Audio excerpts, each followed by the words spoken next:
दोस्तों, जापान की राजनीति में ऐसा तूफान आया है जिसकी किसी ने कल्पना भी नहीं की थी। देश को पहली बार मिली है एक महिला प्रधानमंत्री साने तकाइची, और आते ही उन्होंने ऐसे फैसले लिए हैं जिनसे पूरी दुनिया हिल गई है। साने तकाइची कोई आम नेता नहीं है, वो हैं जापान की राष्ट्रवादी और प्रो डिफेंस सोच की सबसे तेज आवाज। उनका मिशन साफ है, जापान को फिर से शक्तिशाली और आत्मनिर्भर राष्ट्र बनाना। अब तक जापान शांतिवादी नीति पर चलता आया था, वो संविधान का आर्टिकल 9 जो देश को युद्ध से दूर रखता है, जिसने जापान को दशकों तक हथियार उठाने से रोके रखा। लेकिन अब तकाइची कह रही हैं, समय बदल गया है, अब जापान को खुद की रक्षा करनी होगी। यानी आने वाला दौर अब पहले जैसा नहीं होगा। ये वो जापान नहीं रहेगा जो सिर्फ सहयोग की बात करता था, अब ये जापान एक्शन की बात करेगा। प्रधानमंत्री बनते ही उन्होंने साफ संदेश दिया, देश को आगे बढ़ाना है तो अब काम ही पूजा है, बहाने नहीं। और इसके साथ ही उन्होंने लॉन्च किया अपना W3 मॉडल। 3 ऐसे बदलाव जो पूरी एशिया की तस्वीर बदल सकते हैं। पहला W, वेपन्स। जापान अब अपने हथियार खुद बनाएगा और चाहे तो बेचेगा भी। वो देश जिसने कभी किसी को हथियार नहीं बेचे, अब दुनिया के डिफेंस मार्केट में उतरने जा रहा है। दूसरा W, वॉरफेयर। जापान अब शांति नहीं बल्कि सुरक्षा की तैयारी करेगा, अपने पुराने सैन्य सिस्टम को रिसेट करेगा। तीसरा W, वर्कफोर्स। देश की हर युवा शक्ति को डिफेंस, टेक्नोलॉजी और प्रोडक्शन से जोड़ा जाएगा। यानी सिर्फ सेना नहीं, पूरा जापान अब नेशन ऑन मिशन बनने वाला है। तो चलिए दोस्तों, इस पूरी डेवलपमेंट को थोड़ा गहराई से समझते हैं ताकि आपको एक एक बात समझ आए। लेकिन उससे पहले अगर आप वीडियो देख ही रहे हो तो बस 1 सेकंड निकालकर लाइक बटन दबा दो और चैनल को सब्सक्राइब कर लो। आपके लिए 1 सेकंड होगा, लेकिन हमारे लिए बहुत बड़ी मदद है। दरअसल दोस्तों, यह सिर्फ एक नई प्रधानमंत्री की कहानी नहीं है, यह उस जापान की वापसी है जिसने कभी हार मानना नहीं सीखा। और यही वजह है कि उनके कदमों से न सिर्फ चीन और उत्तर कोरिया बल्कि उनके दोस्त अमेरिका तक में हलचल मच गई है। और दोस्तों, कहानी यहीं खत्म नहीं होती, क्योंकि साने तकाइची ने अब एक और बड़ा दांव खेला है।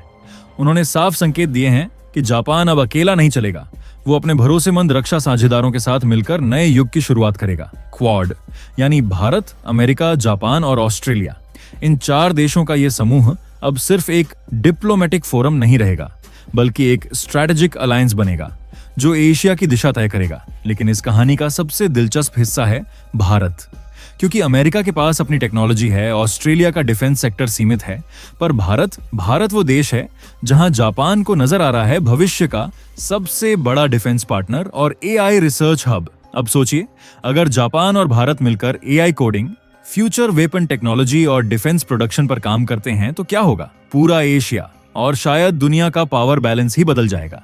और यही वजह है कि हाल ही में जापान ने भारत को फाइटर जेट इंजन डेवलपमेंट का प्रस्ताव दिया है। सिर्फ इतना ही नहीं, जापान के पास जर्मनी से मिली एडवांस्ड सबमरीन टेक्नोलॉजी भी है जिसे वो भारत को ऑफर करने की तैयारी में है। अब जरा कल्पना कीजिए, अगर ये डील फाइनल होती है तो भारत के पास होंगी दुनिया की सबसे खामोश, सबसे घातक पनडुब्बियां, ऐसी सबमरीन जो हिंद महासागर में भारत की ताकत को एक अगले स्तर तक पहुंचा देंगी। लेकिन अभी एक अगर बाकी है, क्योंकि जापान अभी भी अपने संविधान में बदलाव की प्रक्रिया से गुजर रहा है, वो आर्टिकल जो उसे हथियार निर्यात करने से रोकता है। जब तक वो बदलेगा नहीं, भारत जापान की यह ड्रीम डील एक अधूरी कहानी बनी रहेगी। पर जिस दिन वह बदलाव हुआ, उस दिन एशिया का रक्षा समीकरण हमेशा के लिए बदल जाएगा। और तभी तो ताइवान के राष्ट्रपति लाई चिंगते ने साने तकाइची को अटूट मित्र कहा है। दोनों देशों के बीच दोस्ती अब सिर्फ शब्दों में नहीं बल्कि रणनीति में दिख रही है। लेकिन दोस्तों, असली अग्नि परीक्षा अब आने वाली है, क्योंकि जल्द ही जापान में कदम रखेंगे अमेरिकी राष्ट्रपति डोनाल्ड ट्रंप। 3 दिन का दौरा और उसके साथ एक विशाल डील, अमेरिकी पिकअप ट्रक, सोयाबीन और गैस के लिए बड़ा व्यापार पैकेज। मतलब साफ है, नई प्रधानमंत्री न सिर्फ रक्षा में बल्कि राजनीति और अर्थव्यवस्था में भी जापान को नए युग में ले जाने की तैयारी कर रही हैं। अब बढ़ते हैं नेक्स्ट अपडेट की तरफ, क्योंकि इस बार मामला नाटो बनाम भारत का है और जो सामने आया है उसने पूरे यूरोप को सोचने पर मजबूर कर दिया है। सोचिए, नाटो की सबसे बड़ी ताकत वो भी भारत के सामने फीकी पड़ जाए।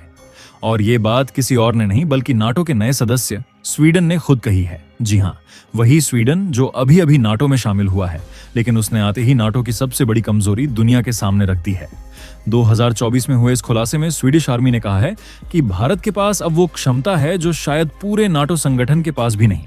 स्वीडन के डिफेंस एनालिस्ट्स ने तो सीधे सीधे कह दिया, नाटो सिर्फ बातें करता है, पर जब एक्शन की बारी आती है तो असली ताकत एशिया में दिखती है, भारत में।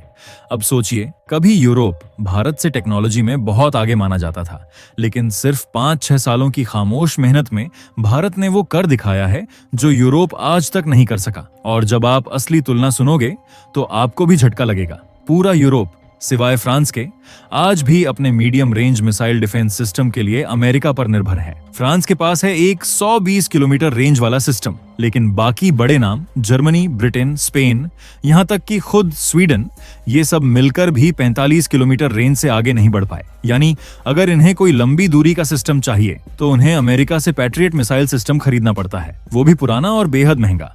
और जो अमेरिका का सबसे एडवांस्ड सिस्टम है THAAD यानी terminal high altitude area defence, वो किसी को देता ही नहीं। लेकिन अब असली खेल शुरू होता है, क्योंकि भारत ने चुपचाप बिना शोर मचाए अपनी तरफ से एक ऐसा कदम उठाया है जिसने सबको हैरान कर दिया है। भारत अब अपनी सेना में शामिल कर रहा है MRSAM medium range surface to air missile का अपग्रेड वर्जन।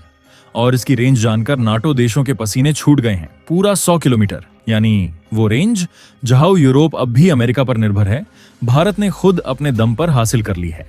और यही वजह है कि अब स्वीडन के रक्षा विशेषज्ञ खुलकर कह रहे हैं, भारत अकेले ही पूरे यूरोप पर भारी पड़ सकता है। अब सुनिए कहानी का असली ट्विस्ट, वो खुलासा जिसने पूरे नाटो संगठन को सोचने पर मजबूर कर दिया है। स्वीडन, जो हाल ही में नाटो का हिस्सा बना है, उसने रिपोर्ट में कहा है कि भारत की मिसाइल तकनीक यूरोप के कई बड़े देशों से कहीं आगे निकल चुकी है। ये वही स्वीडन है जो खुद यूरोप के डिफेंस टेक्नोलॉजी में एक मजबूत नाम माना जाता है। लेकिन अब उन्होंने साफ कहा है, भारत ने वो कर दिखाया जो यूरोप मिलकर भी नहीं कर पाया। दरअसल भारत की MRSAM मिसाइल, जिसकी रेंज करीब 100 किलोमीटर है, उसे हमारी सेना सिर्फ मीडियम रेंज की कैटेगरी में रखती है। वहीं नाटो देश इसी रेंज के पैट्रियट सिस्टम को लॉन्ग रेंज डिफेंस मानकर गर्व महसूस करते हैं। यानी फर्क देखिए सोच का, जो उनके लिए लॉन्ग है वो हमारे लिए बस मीडियम है। स्वीडन के रक्षा विश्लेषकों ने कहा है कि भारत ने बराक 8 के अनुभव से अपना सिस्टम पूरी तरह स्वदेशी तकनीक पर तैयार कर लिया है, और कीमत यूरोप के मुकाबले आधी से भी कम में। जबकि जर्मनी, ब्रिटेन, स्पेन जैसे देश 45 किलोमीटर से आगे नहीं बढ़ पाए। उनकी मजबूरी है, लंबी दूरी की सुरक्षा चाहिए तो उन्हें अमेरिका के दरवाजे खटखटाने पड़ते हैं। यही वजह है कि अब यूरोप के एक्सपर्ट मान रहे हैं, Bharat multi layered missile defence system के मामले में पूरे नाटो से कहीं आगे निकल चुका है। और सबसे बड़ा तंज स्वीडिश आर्मी ने यही कसा, यूरोपीय यूनियन नाम का संगठन तो है, पर रक्षा के मामले में इनकी एकता सिर्फ कागजों तक सीमित है। भारत ने वहीं चुपचाप अपनी क्षमता से दुनिया को दिखा दिया। जो काम सब मिलकर नहीं कर पाए, वो एक भारत ने अकेले कर दिखाया।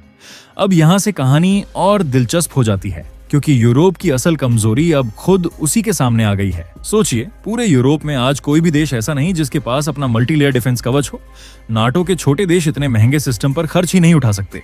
और यही वजह है कि स्वीडन ने अब इशारा कर दिया है, अगर यूरोप को खुद को बचाना है तो रास्ता सिर्फ एक है, भारत के साथ काम करो। अक्टूबर 2025 में स्वीडन के रक्षा मंत्री पॉल जॉनसन ने यूरोप को सीधी चेतावनी दी, अब वक्त आ गया है कि यूरोप युद्ध मोड में आए। उन्होंने कहा, रूस हाइब्रिड वॉर के जरिए नाटो की एकता की परीक्षा ले रहा है। अगर कोई रूसी विमान या जहाज स्वीडिश सीमा में दाखिल हुआ तो उसे गिरा दिया जाएगा। यह सिर्फ बयान नहीं था, बल्कि एक कड़क संदेश था रूस और नाटो दोनों के लिए। बाकी दोस्तों, इस पूरे मुद्दे को लेकर आप लोगों की क्या राय है, नीचे कमेंट करके जरूर बताएं। और दोस्तों, ये थी आज की बड़ी खबर, जो काफी रिसर्च और मेहनत के बाद हमने आपके सामने रखी है। तो अगर आप हमारी मेहनत को सपोर्ट करना चाहो तो वीडियो को लाइक और चैनल को सब्सक्राइब करके अपने दोस्तों से शेयर कर दें, ताकि उन्हें भी ये जानकारी मिल सके। जय श्री राम।